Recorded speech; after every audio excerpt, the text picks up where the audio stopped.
بسم اللہ الرحمن الرحیم۔ آپ حضرات کو معلوم ہے کہ کل سورج گرہن ہے اور خبریں یہ آ رہی ہیں کہ 80% سورج کل گرہن ہوگا۔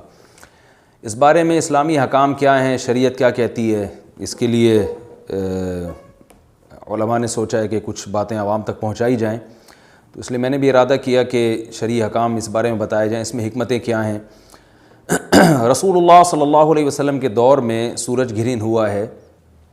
آپ صلی اللہ علیہ وسلم کے نرینہ اولاد نہیں تھی، آپ کو اللہ نے اولاد دی اور آپ کے بیٹے کی موت واقع ہوئی۔ یہ ایک بہت بڑا حادثہ تھا اس وقت، کیونکہ عرب میں نرینہ اولاد کی بڑی ویلیو تھی۔ آپ صلی اللہ علیہ وسلم کو اللہ نے بیٹیاں دیں، بیٹا نہیں دیا، اور بیٹا دے کے اٹھا لیا، تو ایک بہت بڑا واقعہ تھا، اور اللہ کی قدرت کے اسی دن سورج بھی گرہن ہو گیا۔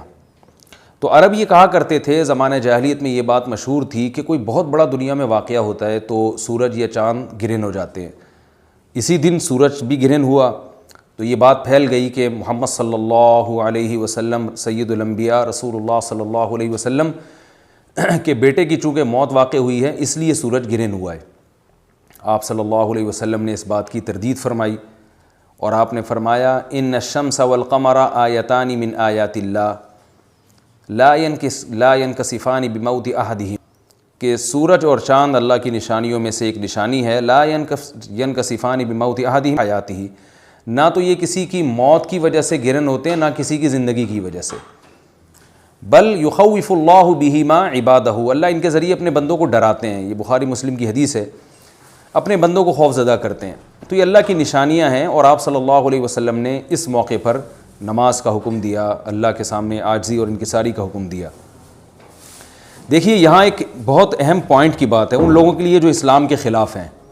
جو محمد صلی اللہ علیہ وسلم سرور دو عالم سید الانبیاء صلی اللہ علیہ وسلم کو سچا نبی نہیں مانتے۔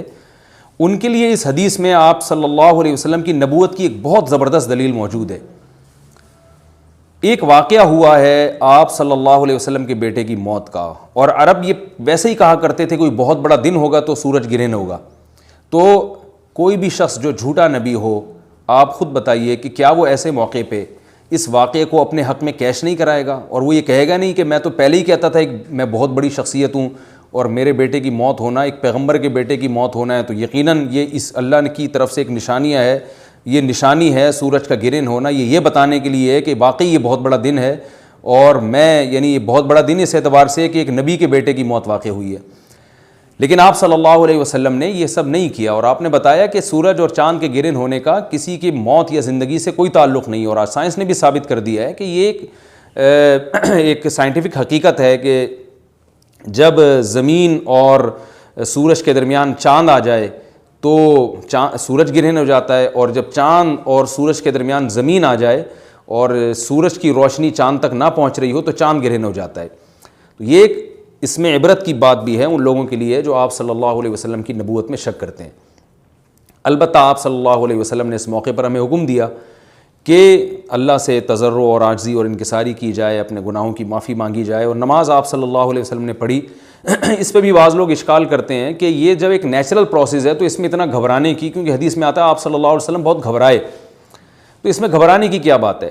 تو یاد رکھیے ہر نیچرل پروسیس جو ایک عام معمول سے ہٹ کر ہو، اس میں انسان کے لیے ایک عبرت کی بات ہوتی ہے۔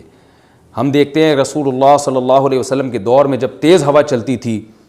اور بارش سے پہلے ہوا چلا کرتی تھی تیز ہوائیں، تو آپ صلی اللہ علیہ وسلم گھبرا کے مسجد کی طرف دوڑتے، عاجزی انکساری کرتے، اللہ تعالیٰ سے یہ کہتے کہ اللہ تو نے تو مجھ سے وعدہ کیا کہ جب تک میں ان کے درمیان موجود ہوں تو ان کو عذاب نہیں دے گا۔ تو یہ خوف کا غلبہ تھا آپ صلی اللہ علیہ وسلم پر۔ کیوں؟ وجہ اس کی یہ تھی کہ یہی حالات قوم عاد اور قوم سمود پر بھی آئے ہیں۔ قرآن میں آتا ہے نا فَلَمَّا رَأَوْهُ عَارِضًا مُسْتَقْبِلَ أَوْدِيَتِهِمْ قَالُوا هَذَا عَارِضٌ مُمْطِرُنَا بَلْ هُوَ مَا اسْتَعْجَلْتُمْ بِهِ رِيحٌ فِيهَا عَذَابٌ أَلِيمٌ تُدَمِّرُ كُلَّ شَيْءٍ بِأَمْرِ رَبِّهَا فَأَصْبَحُوا لَا يُرَىٰ إِلَّا مَسَاكِنُهُمْ، کہ وہ بادلوں کو دیکھ کے کہنے لگے یہ تو ایک معمول کے مطابق بادل ہیں جو برسیں گے اور بارش ہوگی۔ تو پیغمبر نے کیا کہا کہ یہ بارش نہیں ہے بلکہ یہ وہ عذاب ہے جس کی تم جلدی کیا کرتے تھے، اور اس میں ایک ایسی ہوا ہے جو اللہ کے حکم سے ہر چیز کو ہلاک کر دے گی۔ اور پھر ان پر ایک ہفتہ عذاب آیا، اور قرآن کہتا ہے کہ وہ ایسے پڑھ کے ہلاک ہو گئے کہ فَتَرَى الْقَوْمَ فِيهَا صَرْعَىٰ كَأَنَّهُمْ أَعْجَازُ نَخْلٍ خَاوِيَةٍ، اے مخاطب اگر تو ان کو دیکھتا تو ایسے لگتا کھجور کے تنے ہیں جو اوندھے پڑے ہوئے ہیں، تو ایسے ہوا نے ان کو تہس نہس کر دیا۔ تو یہ عام معمول سے ہٹ کے جب بھی اس کائنات میں کوئی تغیر آتا ہے تو وہ اللہ کی نشانیوں میں سے ایک سائنٹیفک حقیقت بھی ہے، اس کی ایک لاجک بھی ہے، لیکن اس کے ساتھ ساتھ اللہ کی نشانیوں میں سے ایک نشانی بھی ہے، اور ایسی نشانی ہے جس سے ہمیں ڈرنا چاہیے کہ اللہ تعالیٰ کو اختیار ہے، وہ جب چاہے سورج کی روشنی چھین لے، چاہے کسی بھی طرح سے چھینے۔ اور یہ بھی ایک سائنٹیفک حقیقت ہے جو آپ صلی اللہ علیہ وسلم کی نبوت پر جس نے ایک مہر لگا دی ہے کہ سورج اور چاند کا گرہن ہونا، اگرچہ اس کی ایک لاجک ہے کہ چاند سورج کے سامنے آ جائے تو سورج گرہن ہو جاتا ہے، لیکن اس بارے میں جو ہماری تحقیق ہے، جو سائنسدان کہتے ہیں کہ یہ وقت یعنی خطرے کا وقت ہوتا ہے، سورج سے ایسی خطرناک ریز نکلتی ہیں جو نقصان کا سبب بن سکتی ہیں، تبھی بعض حضرات سورج کی طرف دیکھنے سے بھی منع کرتے ہیں،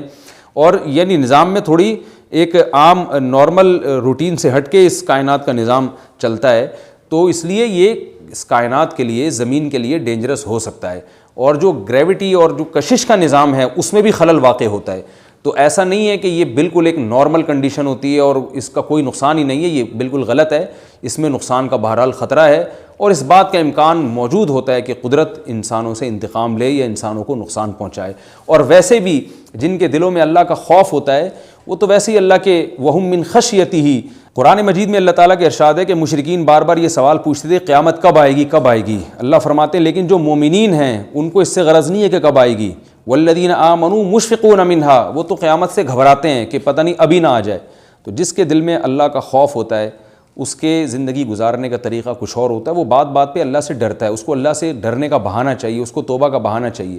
تو اس بحث میں پڑھنا کہ یہ تو ایک لاجیکلی ایک سورج کی روشنی غائب ہو جائے گی، وہ ٹھیک ہے، یہ سائنسدانوں کا شعبہ ہے کہ کیوں غائب ہو رہی ہے، ماہرین فلکیات کا شعبہ ہے، لیکن اہل ایمان کا جو کام ہے اس موقع پر، ان کا جو وظیفہ ہے وہ یہ کہیں کہ اللہ کی نشانیوں میں سے ایک نشانی ہے، اللہ اپنی قدرت دنیا میں دکھاتا ہے کہ میں یہ بھی کر سکتا ہوں چاہے کسی بھی طریقے سے کروں، تو ہمیں اس موقع پر بہرحال اللہ کے سامنے جھکنا چاہیے، اپنے گناہوں سے معافی مانگنی چاہیے، اور وہی عمل کرنا چاہیے جو رسول اللہ صلی اللہ علیہ وسلم نے ہمیں بتایا ہے، اور اس بارے میں جو توہمات پھیلے ہوئے ہیں اس سے بھی ہمیں اجتناب کرنا چاہیے۔ جیسے نبی صلی اللہ علیہ وسلم نے عربوں کے وہم کو دور کیا ہے، بھائی اس کا کسی کی موت اور زندگی سے کوئی تعلق نہیں ہے، تو اسی طرح آج کل لوگوں میں ایک سورج اور چاند گرہن ہونے کے بارے میں وہم بھی بہت ہے کہ پتہ نہیں کیا ہو جائے گا، حاملہ عورتیں نہ نکلیں، فلانا نہ کرے، اور فلانا خربوزہ نہ کھائے، اس موقع پر کسی نے تربوز کھا لیا تو یہ ہو جائے گا، الٹی باتیں پتہ نہیں کیا کیا مشہور ہیں، یہ خربوزے تربوز کی تو میں ویسے ہی مثال دے رہا ہوں۔ تو کوئی بھی چیز جب کہنی ہو تو پوری طرح سے اس کی ریسرچ کریں۔ مجھے نہیں پتا حاملہ عورت کو فائدہ ہوتا ہے نقصان ہوتا ہے سورج گرہن ہونے سے، لیکن اگر نقصان بھی ہوتا ہے تو اس کی کوئی مستند دلیل ہونی چاہیے آپ کے پاس، ایسے ہی سنی باتیں آگے نقل نہ کریں۔ تو